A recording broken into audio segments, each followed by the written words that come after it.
Welcome to the breakdown where we break down all the messed up shit. Look, this is something short, I'm not gonna lie. This movie, Assault Jack the Ripper, is a Yakuza sub-story. First off, there is no Jack the Ripper. It's about a couple who kills. Could've called it Assault Bonnie and Clyde. It's about Ken and Yuri with the cool hair, friends with benefits who find out that blood and despair is their mutual aphrodisiac. This is a Japanese pink film, which are basically any Japanese movie that is sexual in any way. And of course, every victim is a lady, so we're diving deep into a pool of women hating, but it's a disturbing movie, so what did you expect? So, if you want to see what happens, including all the messed up parts, stay tuned for the breakdown. Cue the Gohan.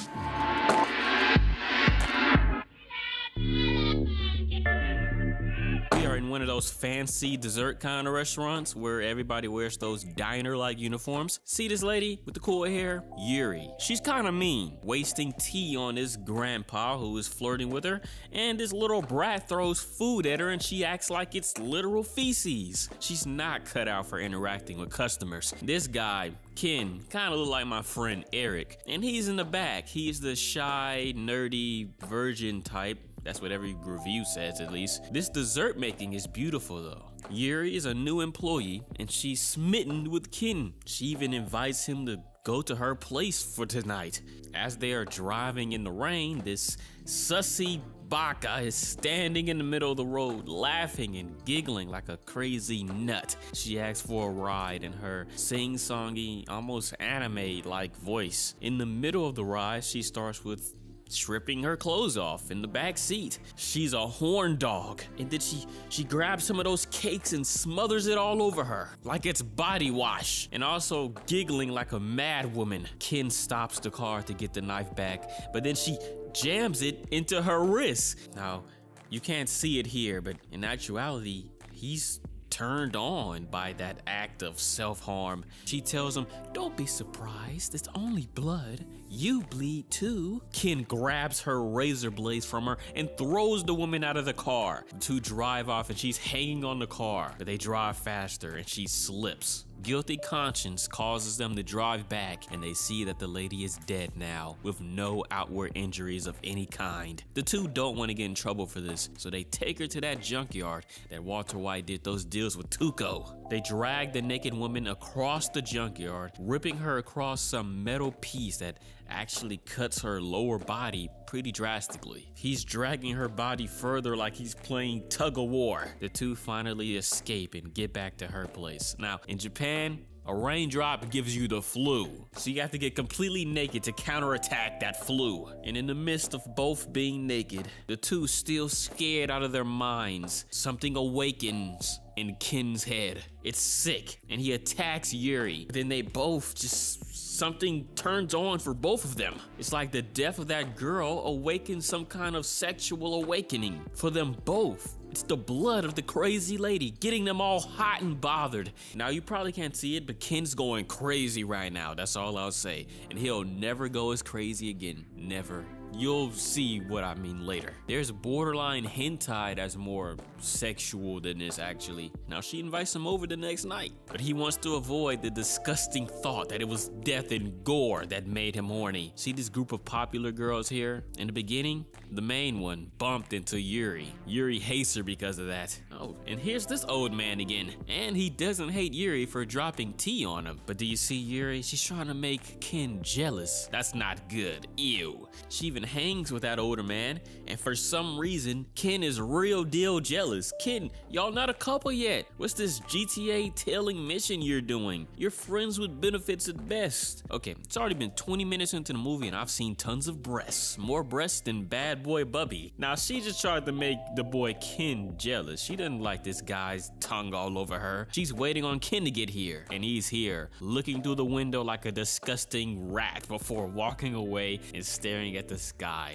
Ken, Go back to work. She's just trying to make you jealous. When she realizes it's not working, she gets out and walks back to Ken's car nude, leaving behind the old man who is clearly weirded out. Her and Ken then go back to her place for the hot coffee mod, but see, it's not the same as that last night. See, last night they was going crazy, but it's all boring for them both today. It's death and blood that gets them excited, so it's time to kill again, to capture the horny. They spy on those tennis ladies that Yuri hates for some reason. They follow the leader all the way back to Grove Street. Ken doesn't want to kill her, but Yuri takes the wheel and wounds the tennis lady. They pick her up, but instead of the hospital, they drive her to some random abandoned bowling alley and tie her up at the end of the road. Just as she begins to scream, Ken rolls a strike down the alley, killing the young girl with one hit. She has red paint flowing through her veins, and this act of murder has started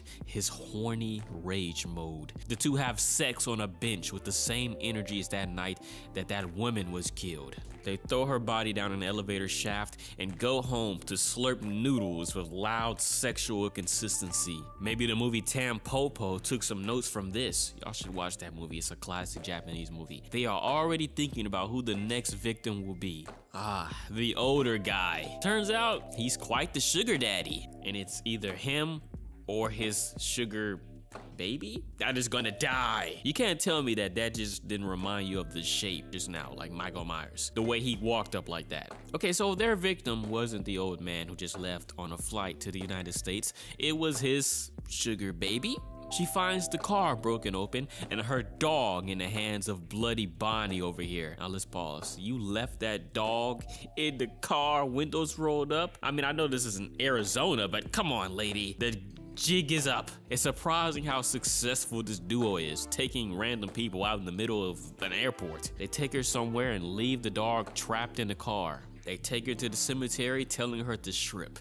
Now this scene is rape, but suddenly Ken stabs her directly in the vagina. So now I'm seeing the Jack the Ripper in this. It's like a prelude to something you'd see out of a Marion Dora movie. They place the body in a convenient whatchamacallit, and they go have sex in the car. At least they left the dog out. Anyway, back at work, some boy lost his balloons. To be honest, the only reason I'm mentioning this scene is because it reminded me of Spider-Man 2, the game. But perhaps he has a new victim in his scopes. Later that night, he's walking around like he's the toughest, baddest shit in the world. He's cruising through the city with a little funkin' soul. Like, I'm surprised you're not drowning in attention, you handsome buck. He finds a weird advertisement for Heaven on Earth massage parlor, a really good brothel. And the lady that comes out to him, whew, she's foxy. Fast forwarding ahead, I can tell you he's uninterested in all things foreplay. He stabs her in the hand and drags her out to the bathroom, stabbing her in the vagina as well. He goes back to clean his blade, and Yuri watches him sharpen it. She's starting to imagine that maybe he might try to use it on me.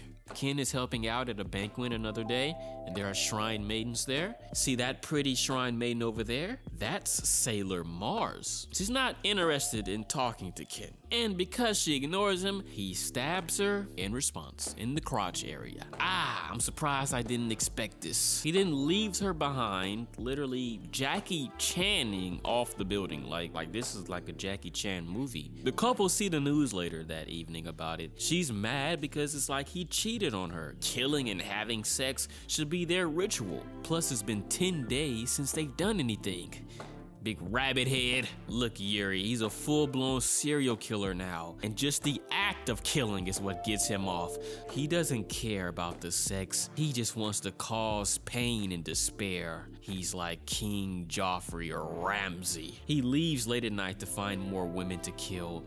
He surprises a clothes maker, but she manages to find a knife, but Yuri's presence stops her from escaping. She has the longest and most drawn out bloody death so far. But just to be concrete here, she needs him more than he needs her. In a sick way, this movie is kind of like saying that Ken is getting the backbone that he always wanted. Later that night, Ken sneaks into a nurse dorm and holds one of them captive. He then kills each one of them. Now, this actually happened in the United States, 1966, Chicago, Richard Speck murdered 8 nurse students.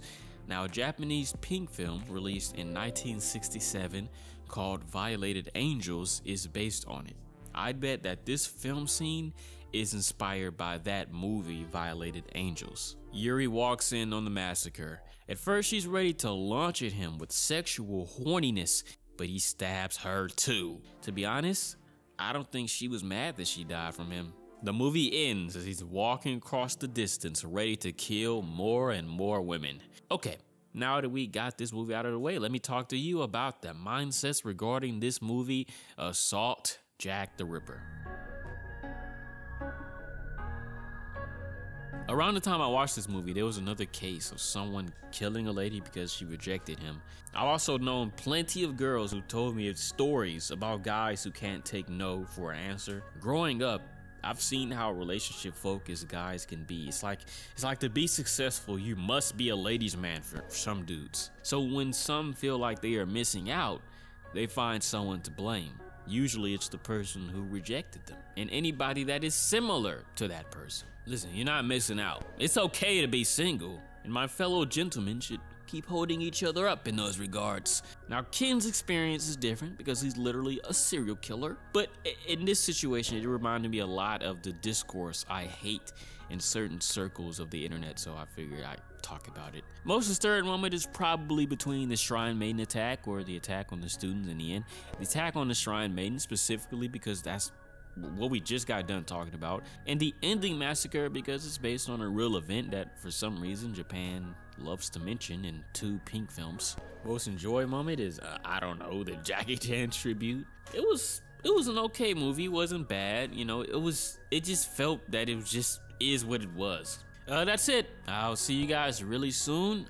If you like this movie, you'll like Angel Guts. Pink film, same time period, pretty similar. Or you can check out some disturbing manga I got for you here if you want to be depressed all day. Thanks for watching. Spooky out.